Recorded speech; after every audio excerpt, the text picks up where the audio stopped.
Colorado's poverty level is higher than other states, but what is driving it up? That was a part of our newest episode of the Business Buzz, which starts streaming on 90s Plus tomorrow. Here's a clip.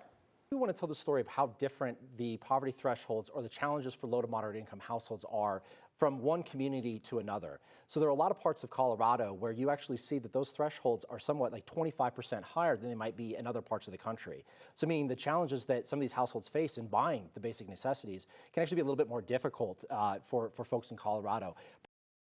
So the show's co-host, Ed Sealover, is here to talk about it. Good morning, Ed. Good morning. How are you? I'm wonderful. It's good to have you today. Yes, bright and early. Yes, absolutely. Just like we like it on a Sunday morning. So let's get right into it. You and Ryan didn't actually get into the specific numbers of the Federal Reserve's Bank Poverty Report, but you did talk about what's happening here in Colorado. What does that look like? Well, what it looks like in Colorado is a lot of problems for employers. We hear this all the time at the Colorado Chamber of Commerce, that they're having a hard time recruiting people to the state because the housing costs are so high right now that people are reluctant to move. So we talk a lot about what these poverty levels mean, the idea that housing is so much higher, why it's so much higher. We talk about things like regulation and the role that plays in raising our everyday costs. And we talk a little bit too about the production of housing and how the efforts to produce more housing could help to slowly bring this down if we're successful at getting more housing built. And then you also talked about the change in Colorado's unemployment level. Yeah, this is an interesting number. Colorado's unemployment level has,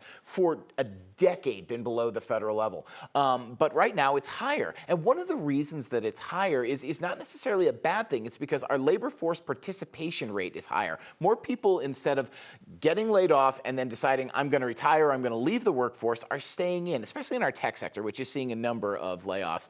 They're younger workers that say, I've got to find a new job. And so our unemployment rate is actually higher because more people are staying in the labor force right now. It's a good thing, it's a bad thing. Our economy is a little bit stagnant, but we've got a lot of people still looking for jobs. Sure, sure. And we don't want to spoil anything in the episode, but what are some of the other topics that you guys talk about? The other topic that we talk about this week is an emergency rulemaking the state's about to go through, in which it's going to try to get new subsidies out there for insurance. There's been a lot of change. I'm sure people have heard about this because of a federal bill that went through. It's going to make insurance a lot more expensive next year. So the Division of Insurance is going through rulemaking right now that says, okay, we can't offer as many subsidies as we used to, but we're going to try to put these in place to help people afford it. These are particularly for people about 200% federal poverty level and below, some of the poorest residents of our state. This will help them buy insurance, but it's going to affect employers too, and I'll leave it to people to watch the episode to see how that's going to happen. All right, there we go. I love a good tease. You can catch that newest episode on 90s Plus starting at 1 o'clock tomorrow afternoon. Ed, thank you so much for being here. Thanks for having me in.